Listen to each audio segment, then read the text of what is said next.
which is Emily Colay. We've already had a taste of what her choir can do. But Emily has enjoyed an incredibly diverse and successful career as a premier vocalist in the Twin Cities over the past 25 years. As a singer, songwriter, and accomplished live performance artist, her resume spans from headlining major music festivals to with rock bands to encompassing multi-voiced music for theatrical productions, conducting choirs of all ages, and as a go-to vocalist for studio recording. Trained in classical bel canto technique, her early years also included immersion in world music, as well as writing, performing in contemporary ensembles. This foundation has given her unique versatility with a personal repertoire spanning dozens of languages, and just as many musical genres. So please help me welcome Emily Colay. Thank you, Ella. Good morning, everyone. I would just like to begin by thanking these incredible singers that are standing behind me for taking the time out of their Sunday morning to join us here and offer their music and their voices to this service.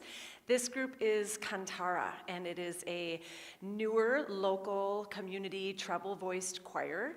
We actually have two choirs that comprise Cantara, general choir, the chorale, and then it's not really a select choir, it's an additional choir for those who just wanted to sing more, the Cantara choir.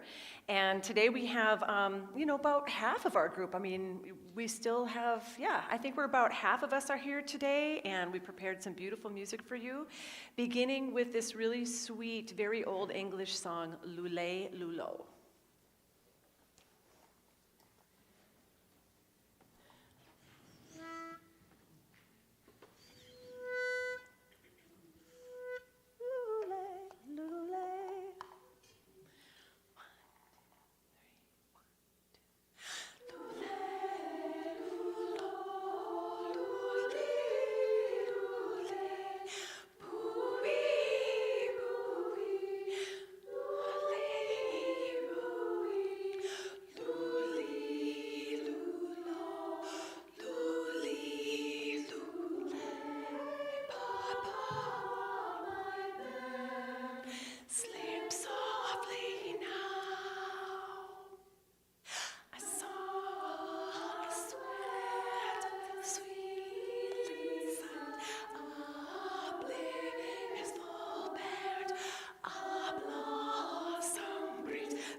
Thank you. Thank you so much. I'll let the singers, you can go and take your seats, and I actually took notes today, Ella. So I'm always really happy to come and be invited to speak at these inspirational services at Lake Harriet. I actually, recently, Gary, I had a Facebook memory that came up from 2007. Some event that we did here that I brought some singers or something, I don't know what I did, but I've got a long history and a long relationship with the folks here at Lake Harriet Spiritual Community, and it's always a warm, welcoming place to return to over all of these years, and I'm happy for my singers who have not been here yet to experience this sacred place, and all the people who share their love and their gifts here. So when Gary sent out the email for this month's theme, I was really pleased that it was staying curious. And the reason why I felt so pleased was because this was actually a theme that I have been in deep contemplation in my own life. And I feel like I want to start just by acknowledging that we are living in some really crazy times right now. And I know for myself that for maybe like the past year or so, due to the challenges that I have in my own life, and each and every one of us has challenges in our lives. That's life. We have the blessings and all the things that we're grateful for, and we're presented with these other kinds of blessings in the form of challenges that are there to help us grow on our paths and to learn and to maybe better ourselves and our influence on one another. And in my own life over the past year, I've been in one of those times where you just kind of feel like you're in a series of challenges, one after the other.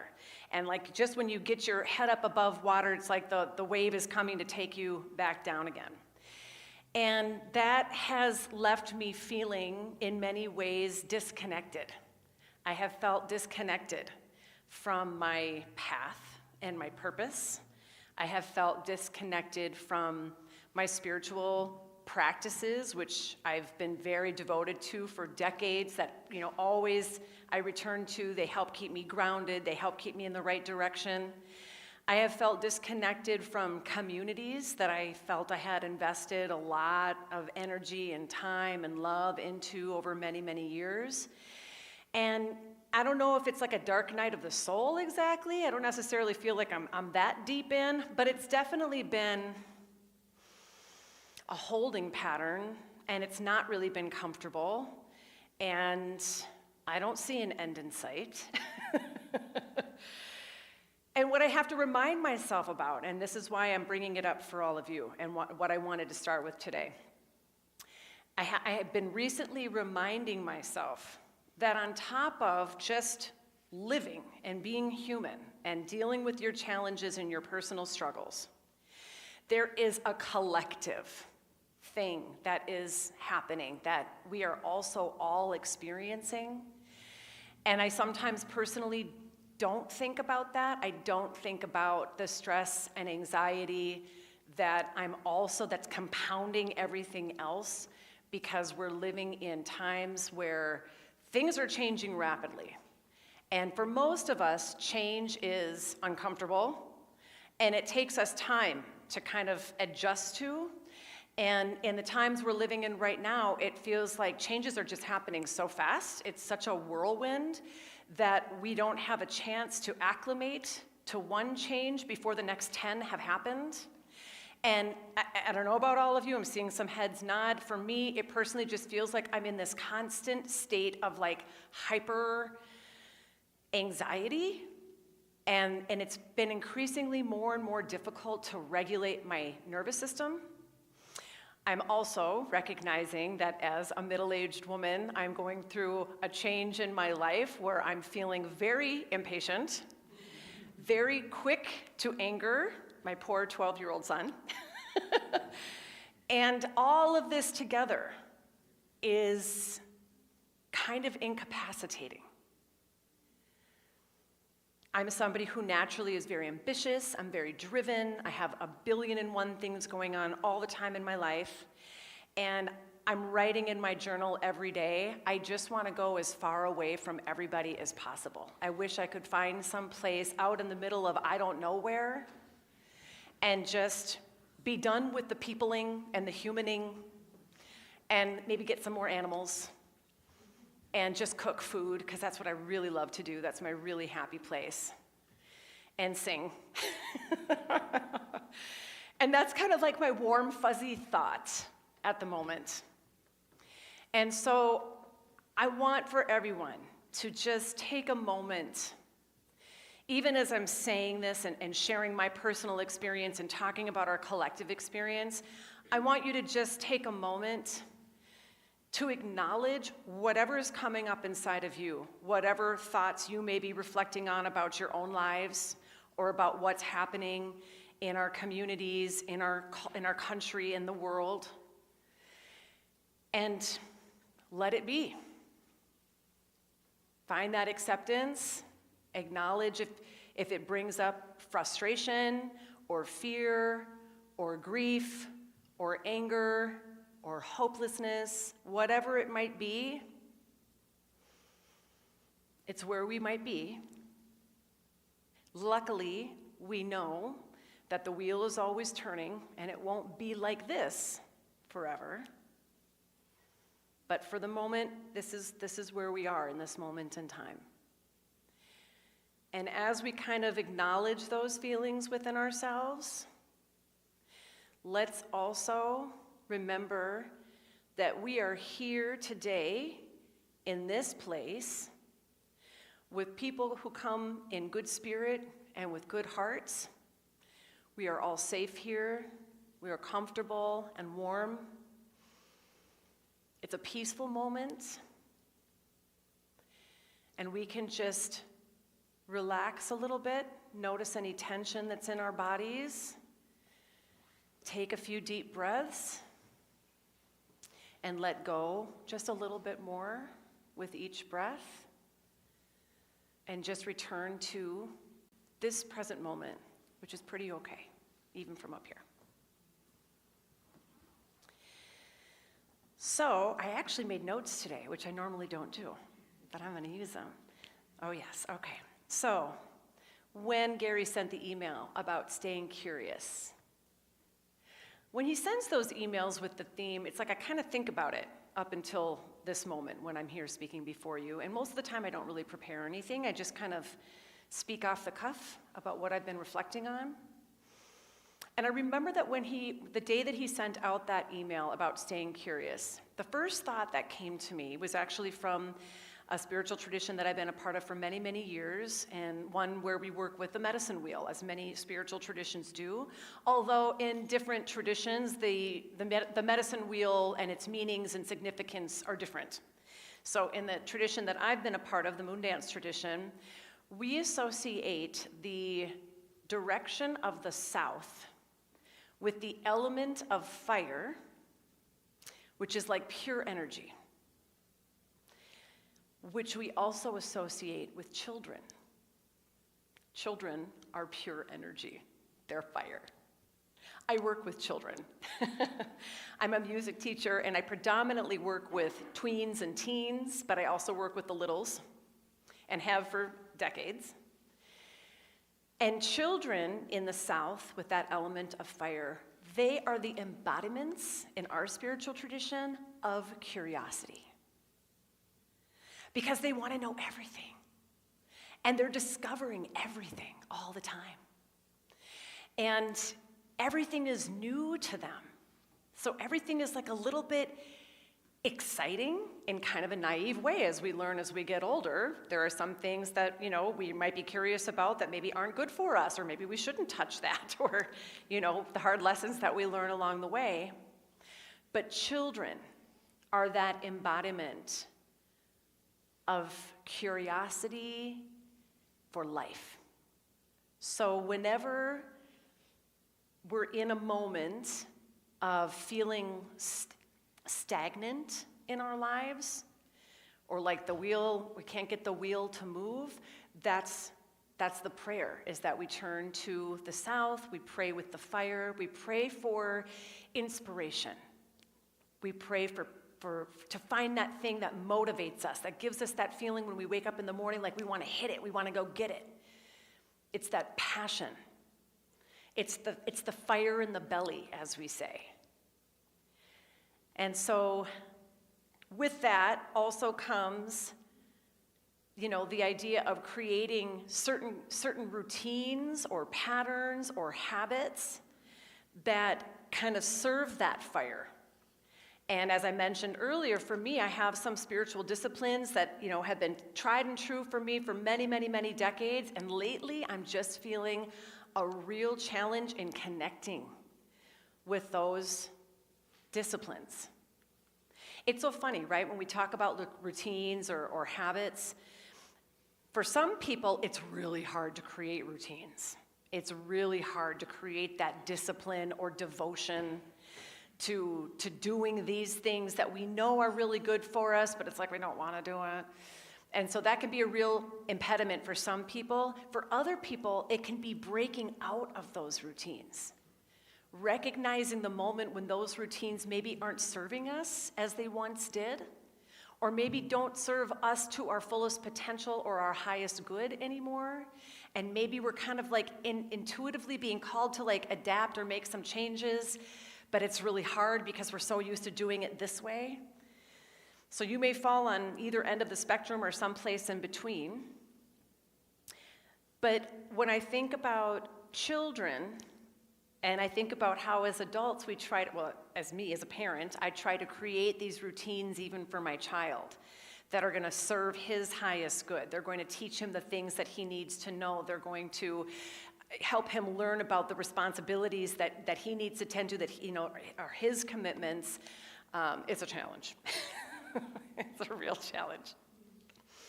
Okay, so the medicine wheel, the South, the children. That was like the first thing that came to me when Gary sent that email. And then as I thought about it some more over the weeks, there was a really beautiful memory that came to mind. About 3 years ago, I have a women's program, women and girls program called 13 Moons, and I offer different programs, year-long programs. Sometimes we do seasonal intensives, like 13-week intensives, and it was 3 years ago, 2022, that I offered a winter intensive. And at that time, we were still coming out of the pandemic, and we were doing it on Zoom. And at the last minute, the very day of our first circle, there was a new person who registered to be a part of the program. And her name, Rose, when I saw that name, Rose, I was thinking it was a former student of mine. And I thought, oh gosh, that's so cool. Like, I love it when my former students are part of the things that I'm doing as an adult, now with them as adults. And later that night when we went onto the Zoom room for our first circle, it was not my former student, it was an elder woman. And when we begin a circle, as it happens in many community circles, we always start with like a check-in, where everybody can introduce themselves, they can kind of just say what's ever on their mind or in their heart, how they're feeling, what's been going on in their life. It's a way for us to share and to build connection and to build community. And in that winter intensive, I remember specifically that this elder, Rose, she waited until, almost the very end. I always go at the very end so I can try and find that through line. Usually when people share in a circle, when we share in that way, there's always kind of like a thread that weaves between us all, whether it's because of something that's happening in the collective or it's like we're all just kind of facing similar situations. So I like to go last so I can find that thread and weave us all together. But Rose went right before I did, and when she spoke, it was poetry. I mean, it was like every word she said, we were all collectively just like trying to take it in. It was so beautiful. She shared a little bit about who she is and a little bit about her story and her spiritual path and the traditions that she's walked in. And how the night before she had this dream that she was supposed to be working with a younger white woman, and woke up and remembered the dream and went onto Facebook and happened to see some invitation I had put out for this winter intensive, and she just signed up and had no idea who I was or what we were doing or what this winter intensive was all about, but she just showed up. And man, did she show up in a big way, in a really big way in my life. What Rose did not share with us that day is that she is dying. She is actively dying as we speak of cancer. In the 3 years that I've known her, her tumors have grown. She's been on different forms of chemotherapy that increasingly are taking a greater and greater toll on her body. At this point, the tumors are growing again, and she's preparing. But what she did say to us at the end of her very first check-in was that she was coming to our circle with beginner's eyes and a beginner's mind, yet carrying a very full basket. And I have really held on to those words because they were so beautiful and profound, and became even more so to me when I discovered, when she shared that she was actively dying. To be in that phase of life, not only as an elder, but also as an elder who is recognizing that time is very, very limited, and yet still choosing to show up in a brand new community, to experience something completely new like a child would, with beginner's eyes. I don't know what this is about, and beginner's mind, but I'm going to be open to it, and I'm going to see what medicine there is in it for me and for the time that I have, is such a powerful example that she provided that she provides, continues to provide for all of us who know her.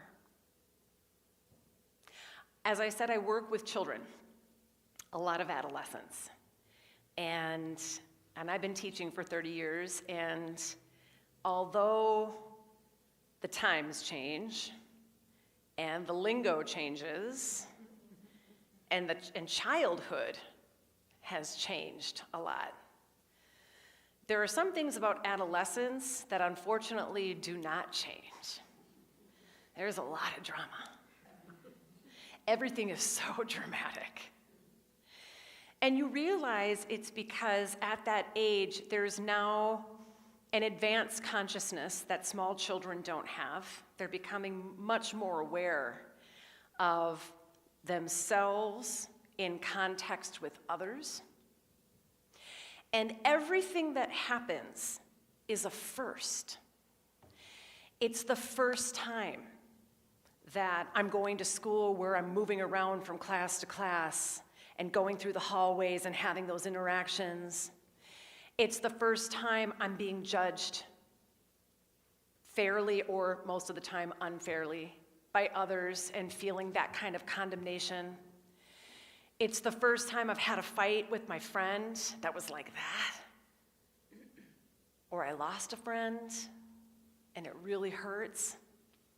It's the first time that I like somebody and they really like me too. Or it's the first time that I like somebody and they don't like me too. All of those moments in the adolescent experience are so profound. They feel so big and so important because it's never happened before. It's a first. So they've got nothing to compare it to. That first love, when that first love happens, I mean, you've never experienced anything like this in your life. It is the most incredible thing. And then when it doesn't work out, it is earth-shattering. And you can never imagine recovering from that grief that you feel of that loss. The gift of getting older is that we begin to understand that life is not a linear path. We don't start here and end here, and then there's just a succession of things that happen along the way. It's a spiral. And we keep moving along this path and encountering the same kinds of situations, the same kinds of relationships, the same kinds of struggles, the same kinds of patterns, but in different ways and at different times with different people in different environments, as different people, because we change over time. So you know how sometimes when you've been working on healing something in your life and you have like some big aha moment and like a revelation and you understand something that like you just like a piece of the puzzle that came together that you could never make fit before, and you're like, I finally got it. Like, yes, now I can move forward, until that same thing comes up again later down the road sideways and just smacks you in the face, and you're like, what? But I thought that we already did this. Like, I'm done with that. No, you're not. You got to deal with it again. But with a different understanding, with a different perspective, with a different set of eyes, and a different set of experience that you now have to look at it and to see other aspects of it and how you relate to those aspects as the person you are now. So, one of the things that I've learned from Rose in the time that we've been spending together, and she, one of the things that she is a psychotherapist. So that's a pretty great friend to have, especially when you're going through some stuff, and she is a great, great counselor for me. And as I've gone through some great challenges in recent years, she's been right there for me and walked me through understanding my own spiral, my own path in life, and some of these things that keep coming back around and offering me different vantage points to look at them. And one of the things that Rose always does whenever we begin any conversation is she strings a bead. Has anybody ever heard that expression before? I had never heard it before I met Rose. And it was a practice that came from the origin teachings of the Delicate Lodge. That right there is something I was always very curious about. The Delicate Lodge sounds like someplace I want to be. What I knew about stringing the bead was that it was a way that we carved out time out of time. Kind of like we're doing right now. We set aside this hour where we're stepping away from everything that's outside of this space, and we're just here being present together. And so when Rose would string a bead, we would always begin by saying our names. And it's the saying of your name that ushers you into kind of like a sacred space. By saying my name, I'm invoking that I am now here. And sometimes we would just use our given names. Sometimes we would use our spirit names, depending on what energies we were calling in. And there would be she used a talking stone, but there would always be some implement that would recognize who the speaker was in that moment. And in that moment then, the speaker was free to speak and to be open and be vulnerable and share whatever needed to be expressed in that moment with whatever feeling came with it. And the listener or listeners, the agreement was that we would sit silently without any judgment, without any attempts to give advice, but just to hold that space. And then when the person had finished speaking and they would say, I have spoken, to symbolize that they were finished speaking, there was an opportunity to reflect back to that person, to simply say something like, the medicine I have received from your words is. Because whenever we listen to one another,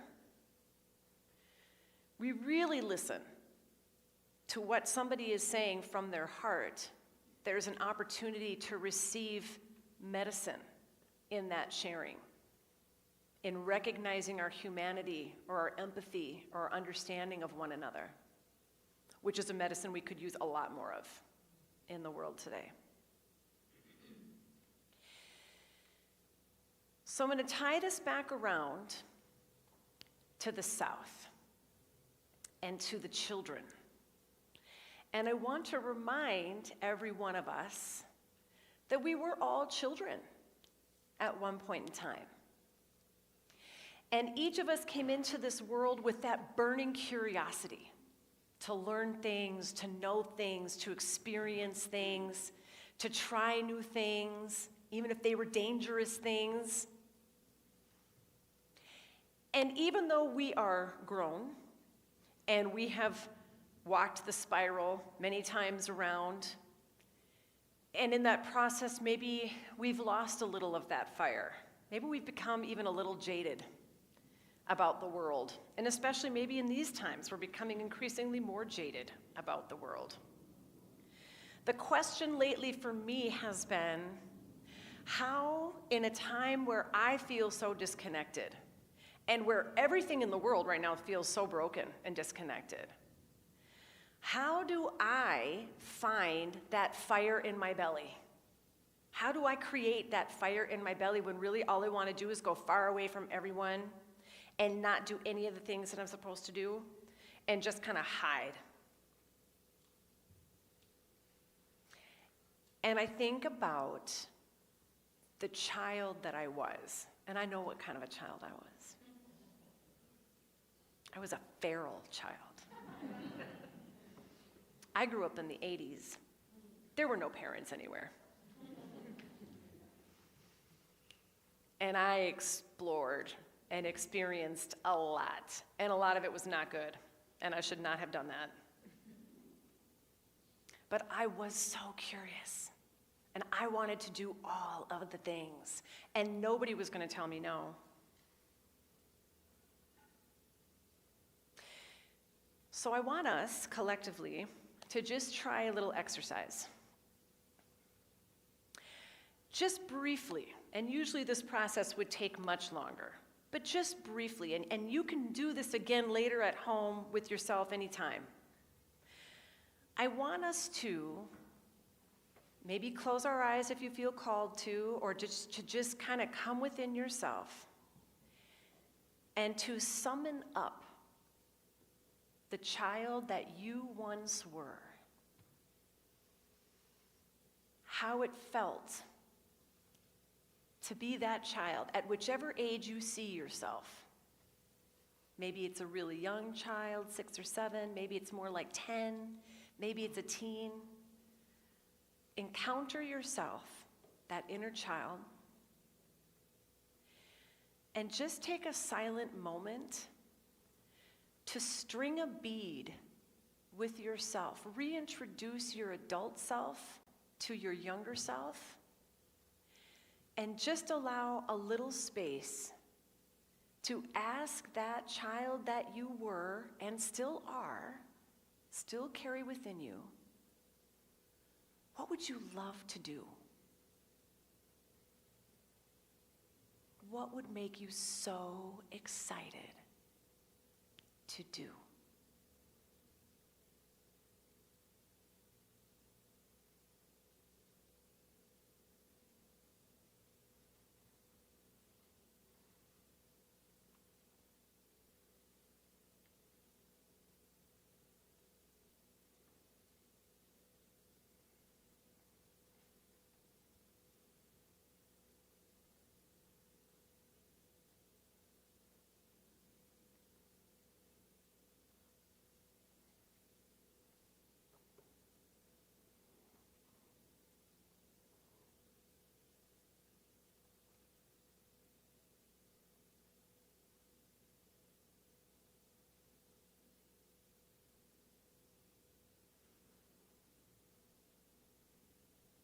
Having conversations with our inner children is a really great practice if you haven't done it or don't do it often.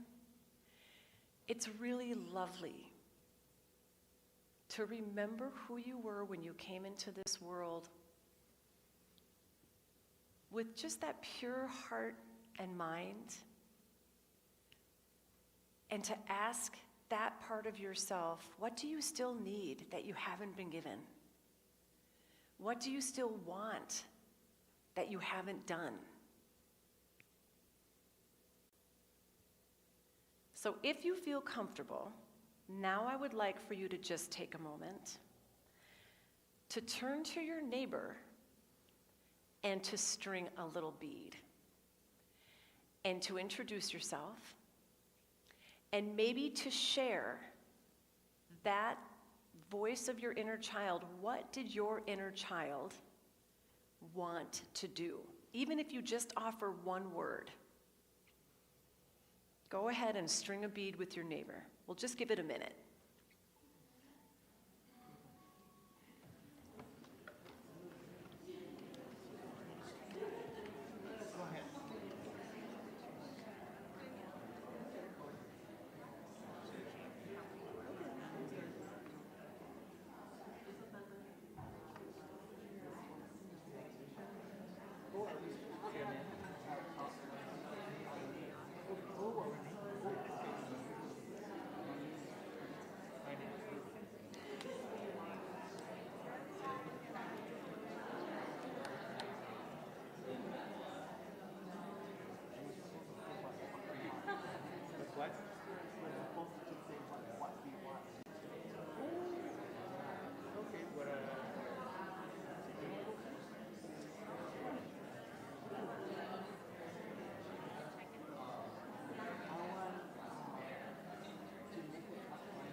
I'll ask you to slowly start to wrap up your conversations.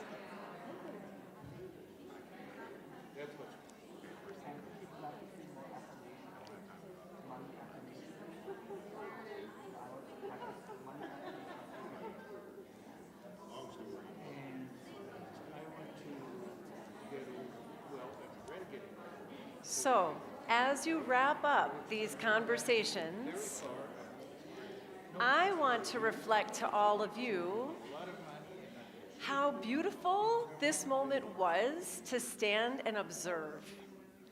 And I actually want to give credit to one of my singers, Carolyn, who was at an event I was at last night. And we were talking about this morning, and I was talking about how I still hadn't figured out what I was going to talk about. And was telling her some of the ideas that I had. And she mentioned to me, you know, it would be really great to talk about how we really in our society need to learn how to stay curious with one another. So here we are in this very safe place with people who came with good spirits and good hearts, and we kind of know that. And it was really easy. It looked really easy. If it wasn't easy for you, you did a great job pretending. Because from up here, the way you all turned into one another and reached across the pews, the chairs and everything to share a moment, and there were smiles, and there were gestures, and people were like connecting just so briefly, with open heart, an open mind, being willing to receive whatever the person next to us was going to tell us, without judgment, without trying to fix them or to give any advice, but to just receive who they are in this present moment. And I agree with Carolyn that our communities, and I'd say like our country, I'd say like the world, but like really the greatest impact we have is in our living communities. How and where can we create those spaces where we can stay curious to really listen to one another with beginner mind and beginner eyes,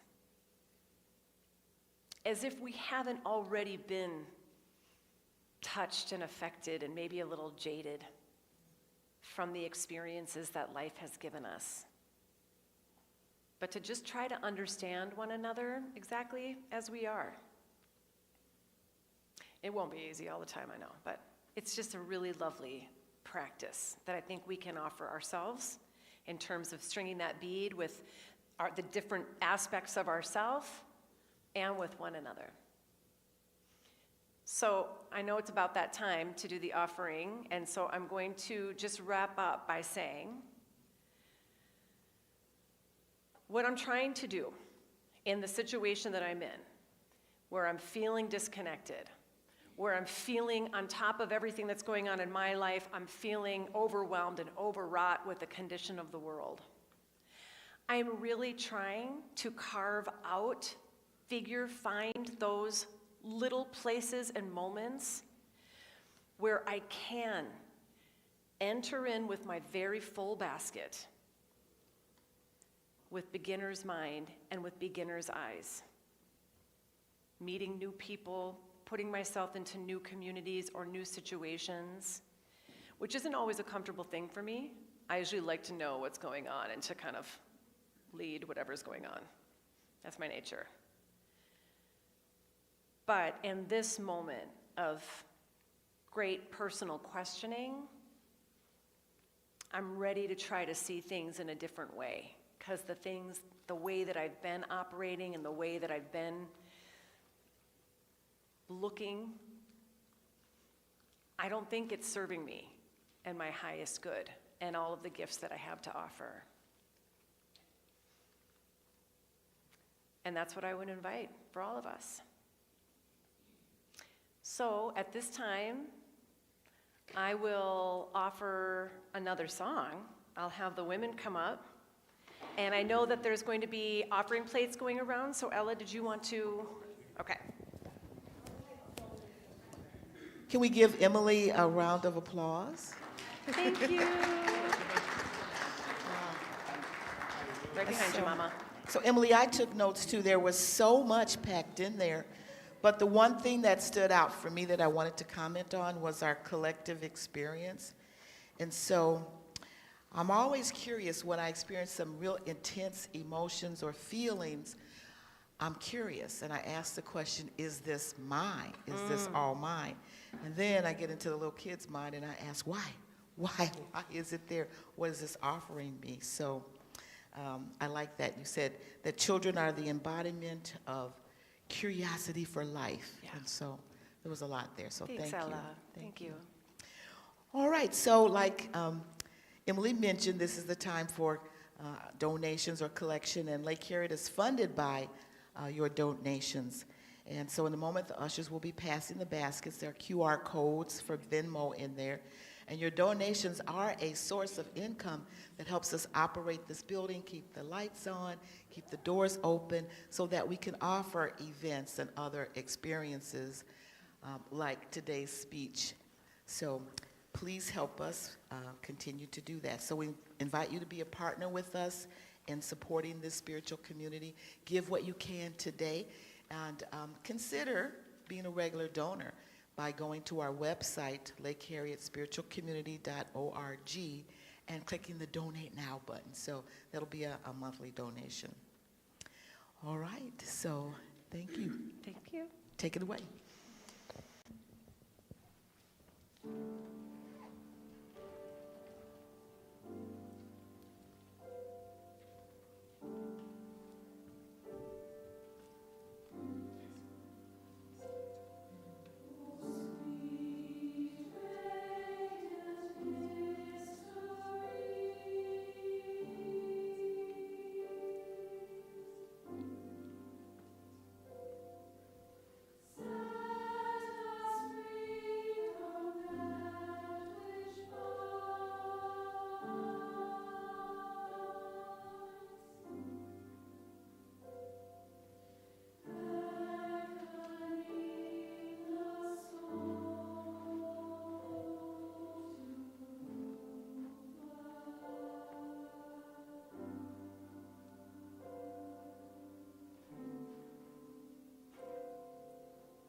So if you do become a regular donor, you could get one of these little things in the back and put it in the basket so when they're passed, you're not feeling like you're left out. So, all right, so if you'll help me in blessing the offering by repeating after me, God's perfect love flowing through me blesses and multiplies all that I give, all that I receive, and all that I am.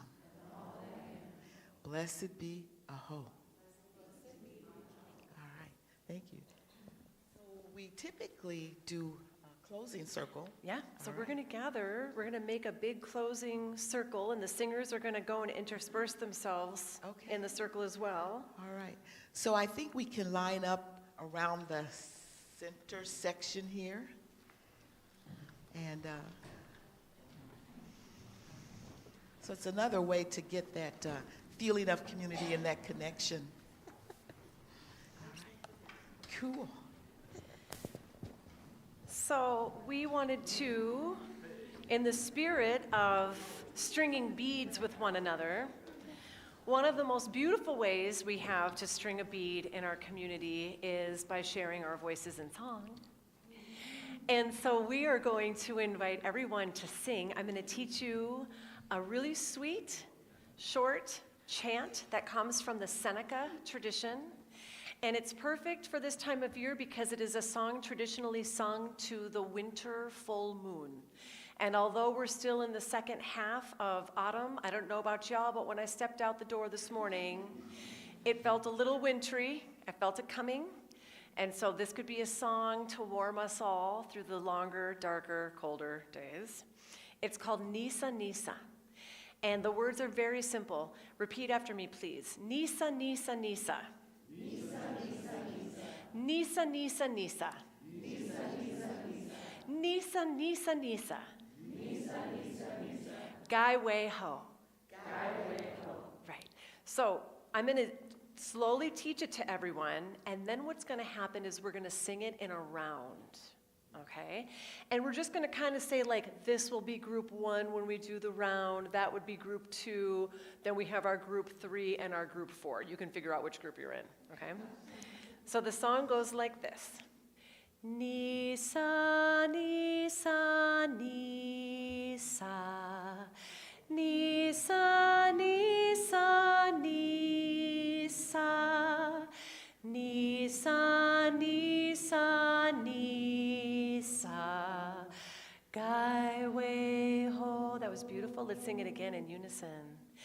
Nisa, Nisa, Nisa, Nisa, Nisa, Nisa, Nisa, Nisa, Nisa, Gai Wei Ho. We're going to sing it in a round. You've got singers there to help you, okay? Nisa, Nisa, Nisa, Nisa, Nisa, Nisa, Nisa, Nisa, Nisa,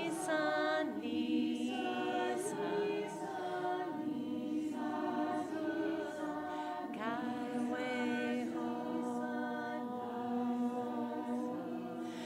Nisa, Nisa, Nisa, Nisa, Nisa, Nisa, Nisa, Nisa, Nisa, Nisa, Nisa, Gai Wei Ho. Nisa, Nisa, Nisa, Nisa, Nisa, Nisa, Nisa, Nisa, Nisa, Nisa,